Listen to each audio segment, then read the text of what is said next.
Good morning. Welcome here. I am happy that you're joining me to talk about how to do low money. We're going to be talking about this today, how to buy rental properties with low money down. So I was going to say with no money down, and it's pretty close to that. Typically, what I do is I do $100 down when I do these properties. So let me back up. I was at a point where I was loving real estate investing. I had a handful of properties, and I wanted to grow more. So I had about five doors, but at that point, the bank was saying no to me for more mortgages, and I didn't have any more down payment money. 20% down, that sort of stuff. So I had to get creative. And so watching some other people how they were growing, and I wanted to follow in their footsteps. I wanted to be able to grow my portfolio. And so that's when I started putting these deals together. But at the time when I was putting these deals together, I didn't realize how I was really putting them together, and I didn't really comprehend the the vastness of what these deals could do. So I was at a spot where I couldn't grow anymore to a spot where I had grown by 40 doors in 5 years, all because of this strategy that we're talking about now. So I'm going to walk you through briefly this process. And this is really how I did it and how I'm still doing it. And so let me share my screen with you.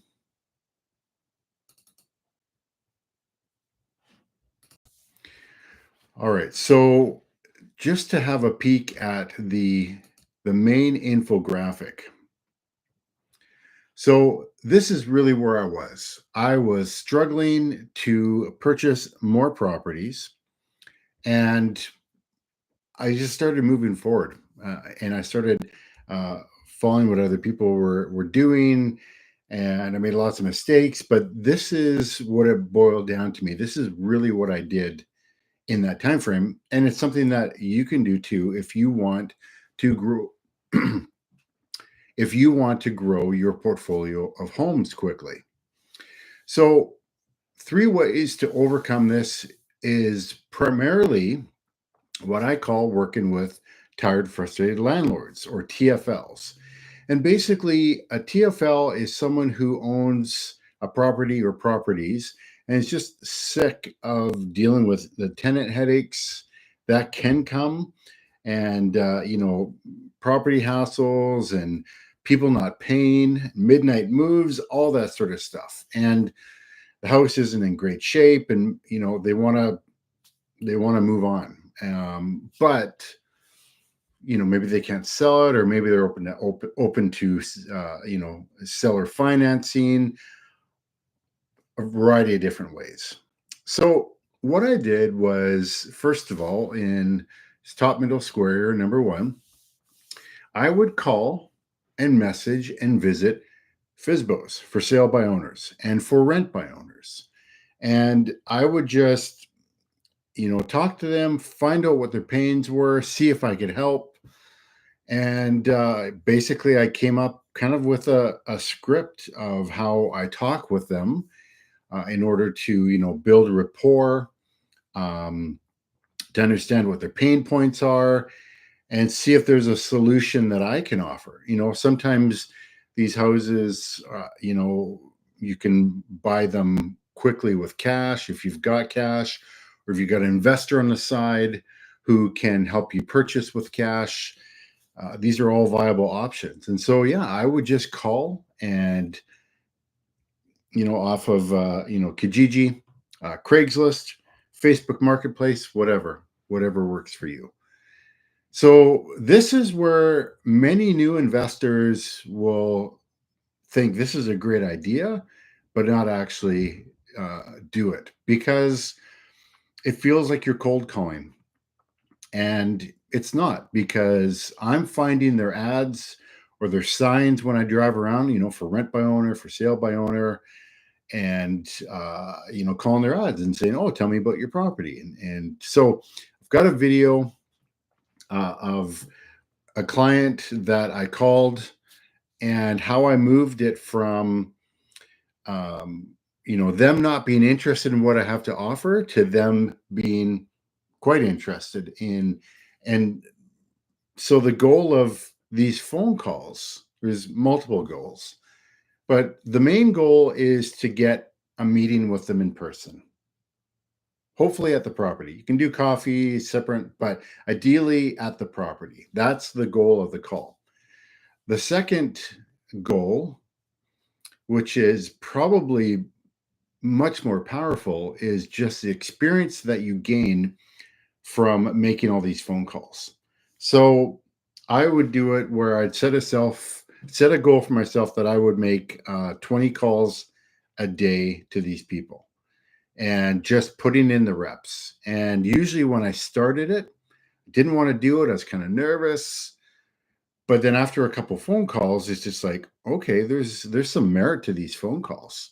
I'm actually talking with uh, real people with real estate housing problems, and I'm learning about them, and I'm learning how to talk to them effectively, and I'm learning how to potentially solve their problems. Make them offers. Uh, you know, and those reps of just doing that are gonna be so impactful for you. If you learn one thing today, it's that call 20 ads a day of for rent by owners and for sale by owners, right? And so I do that so that I'm not calling property management companies because they have no decision making power when it comes to this. So that's why I want to talk to the actual owner of the property. So that was my first step in moving down this path of picking up properties with $100 down. All right. So the second one there, top right square, is networking. And so the networking is just talking with people and telling them what you're doing. I mean, so this is where it can get, uh, you know, you've got to approach this in a way that makes people want to know more, right? So I'm not talking about, trying to corner people at the office and saying, "Hey, I'm doing real estate investing. Do you want to invest with me? Or, do you have any properties?" It's more about people asking you. And that when they ask you, "What have you been up to?"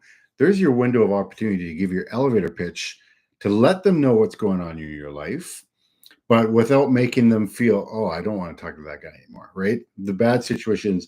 So what have you been up to lately, Cam? "Oh, I've been doing some real estate investing and getting really good returns, picking up some new properties with no money down. And would you want to invest with me?"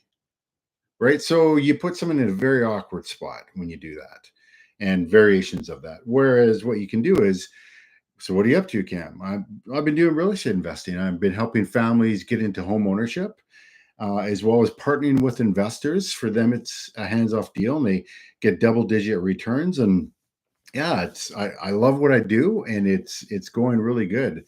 And would you know of anybody who might be interested in that sort of investing? And so there you leave it, and they can say, "No, I don't know of anybody. Thanks for letting me know."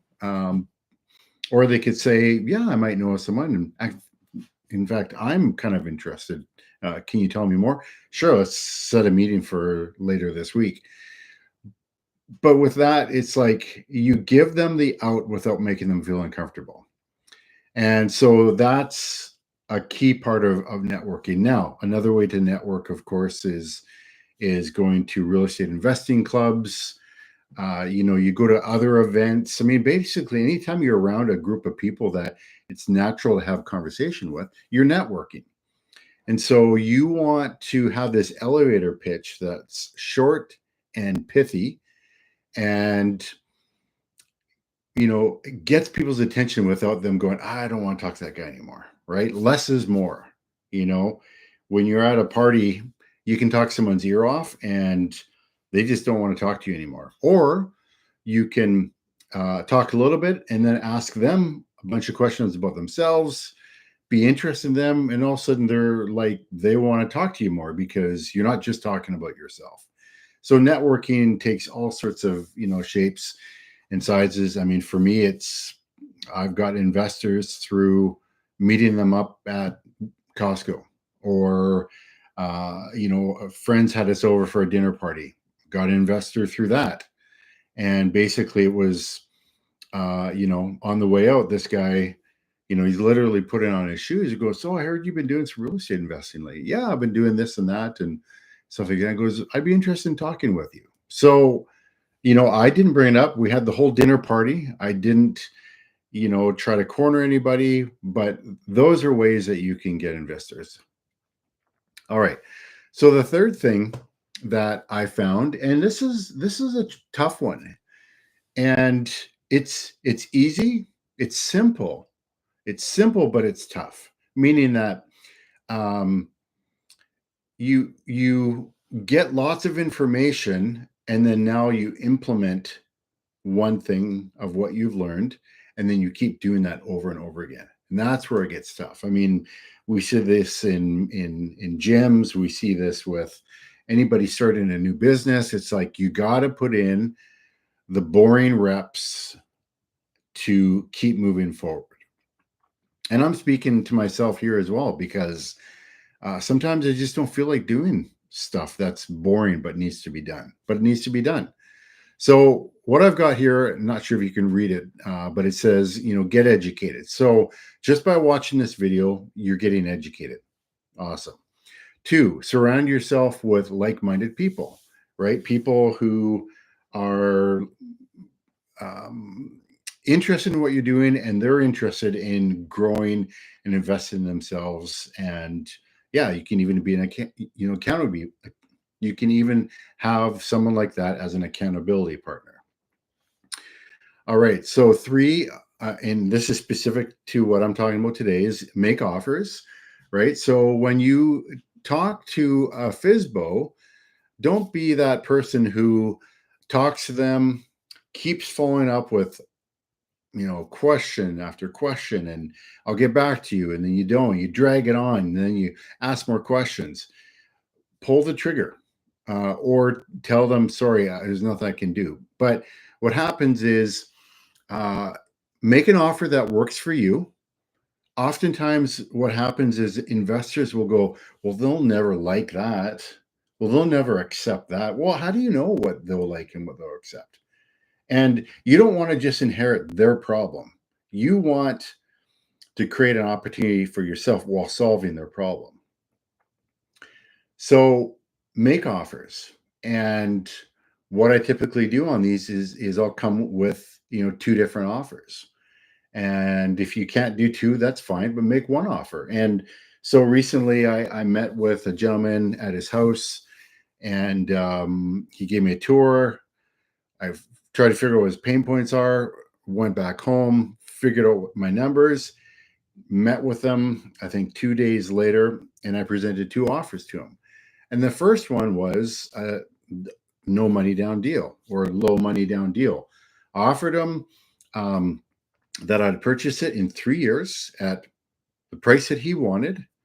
I would pay him X amount of rent, and that rent would cover his expenses, but also gave me some margin in the deal as well, for me to put a tenant into the property.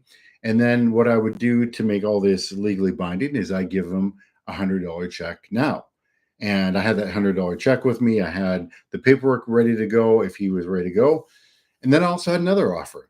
And the second offer was a cash offer, for a lot less money. And it was basically a no conditions, buy it today I'll buy it now at this price. And that price is a lot lower than what I was willing to pay him in 3 years. But both options had merit, right? He made more money here, but he had to hold on to the property and keep the mortgage, or get rid of the property today and be done with this headache, because he certainly had a headache, but he doesn't make as much money. So it's not a matter of uh, a yes or no to the one offer I gave him. It's which offer do you prefer? Okay, let's talk about that one.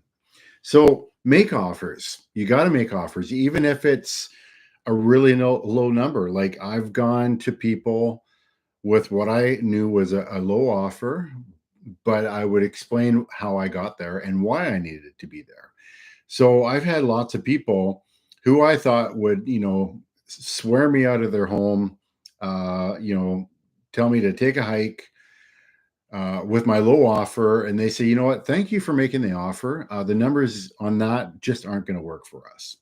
No problem. I made an offer though, right? Because if you don't make an offer, you'll never know. And the last one here is don't give up. And that's where the daily repetitions come in. I remember when I started my real estate investing journey, and the teacher I had at a 3-day weekend event talked about the 110 and 1 rule. And that's where you look at 100 properties, you get serious on 10, and you close on 1. So that can sound like a lot of work. And it is when you're starting out. But 100 looks doesn't mean that you are physically going and having, 100 walkthroughs, 100 conversations. It means that kind of the basic numbers that you need, what the rents are going to be, and you look through 100 properties that are either on the MLS or for sale by owners, and they can be a combination of the both, or your realtor's feeding you properties, and you run the quick math. And I won't dive into that today, but you run the quick math so that you get through the 100, and now you've got 10 properties that you think the numbers will work. Okay, and then from there you get down to 3, and that's when you really get serious about the conversations and going deep into the numbers, and then you make the offer on the 1. So that's how I started out my process, and you just kept on going until you get that. And so it seems like a lot of reps up front, but then, time's going to pass anyways. And you're going to kind of look at deals anyways, mostly going, gee, I wish I had more properties.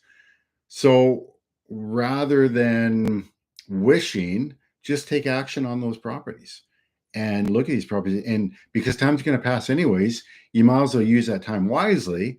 Look at the 100, the 10, the 3, the 1, and make the offer on the 1. All right. So yeah, don't give up. And so number 3, what I've done here is, I structure a win-win deal with a tired and frustrated landlord who I'm solving their problems, and I'm creating a deal for myself. Basically, I'm creating a deal that is cash flow positive for me, kind of out of thin air. It wasn't there before. No one else took it. I came in, looked at the property, talked with the owner, figure out what their problems are, and then I presented a deal that I thought would work for them and definitely works for me. And then I make it legally binding with my contracts that I use and $100 check, so it's traceable, right? If you give cash, there's really no proof that you gave them the money. Whereas a check or an e-transfer or something like that that's traceable, you actually see it. Now the contracts are legally binding, and you now control the property with the $100 down. So that's the 3 steps that I still do, that I started to do, and I was able to boil it down into this framework. And so from there, what you do after you get your first deal done like this, now you find great tenants for the property. You receive the rents, the cash flow. If you're doing this as a rent-own deal for the tenant, for the renter, if you're doing this as a rent-to-own for the end user, the renter, then that becomes your tenant buyer in this rent-to-own property big picture, this is a lease option. Actually, it's actually a sandwich lease option. Not to go too deep, but so you put a tenant in there, they put some money down up front, you know, $10,000, $20,000, maybe 5,000, maybe more. They send you the rents, which is this much, and then you get the rents through to the owner, you pay them. So now you got monthly cash flow. You've got your tenant caring and looking after the property. They are my on-site property managers, right? I give them a homeowner's manual, how to care for the property. I go through the property. I try to do it 3 times a year. I call them triannual visits. And I'm going through just make sure that they're looking after the property. But they're responsible for the repairs up to X. So for those of you who have got rental properties, just straight rentals, you know that a tenant has stuff going on, and you know, it might get a plugged toilet. As a landlord, you're responsible for that. So you go there yourself thinking that you're going to save some money, and you open the door and you close it as fast as you open it. You go, yeah, no, I'm not dealing with that.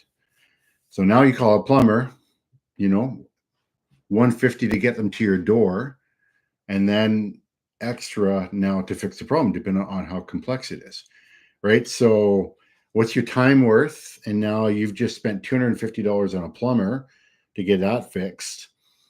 You know, there goes your cash flow. And then next month, maybe same thing happens again, or an element on the stove goes and you got to fix that, all that sort of stuff. This eats away at your cash flow. When I set these deals up, the way I'm describing here is that the tenant's responsible for that. So, for example, right now I've got a property where the tenant was messaging me on there's some, like, the main 100 amp breaker keeps popping. And so, long story short, worked with her, got an electrician there. The total bill on that was $450 to get that repaired. It's working good now. And she's responsible. She'll pay that amount of money, right? So it's not out of our pockets. So that's a deal. And then what you do is you repeat this whole process, and you know, keep growing your portfolio. And honestly, what happened for me is some of these tired and frustrated landlords who became friends had other properties, and they would hand me the keys to other properties, or they would tell their friends. Now, a bonus here that I won't go in today is I've done the same thing, but working with investors who physically bought the properties. And I still did the $100 down, and they bought the property, but they're hands off. So that investor came up with a down payment, qualified for the mortgage, purchased the property. I came in and I structured this win-win deal, and then I put a tenant buyer in the property. And so I was also able to grow my portfolio with new investors coming in, buying houses that I find for them that usually had money in the buy or some sort of, you know, opportunity that made the deal great. So I was able to rinse and repeat that. So that being said, that is this whole process.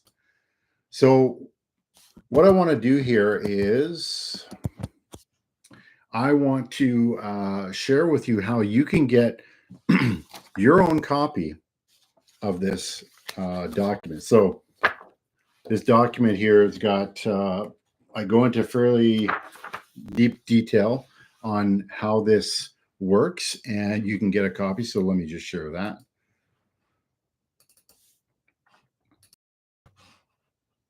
Okay, so this is the guide right here. So this is exactly what I was showing you here, and it goes into great detail and steps for what you need to do to start putting together these low money down deals.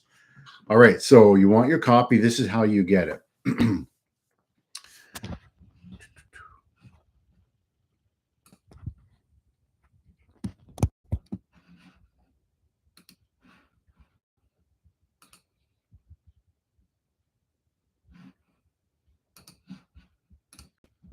All right. So hang on a sec here. So what you do is you go to your browser and you type in www.creativeinvestor.ca. All right, hit enter, and you come to this page. So this is our free lease option group, rent home group, teaching about how to do lease option deals and other creative low money down deals, all that sort of stuff. So what happens is you'll go here, go to the join group, excuse me, and you enter your name, your email, and your password. So when you sign up, it'll go to another window where I ask you 3 questions just so I understand where you're coming from in terms of experience and what you hope to get out of the group as well. And once you do that, you are in the group.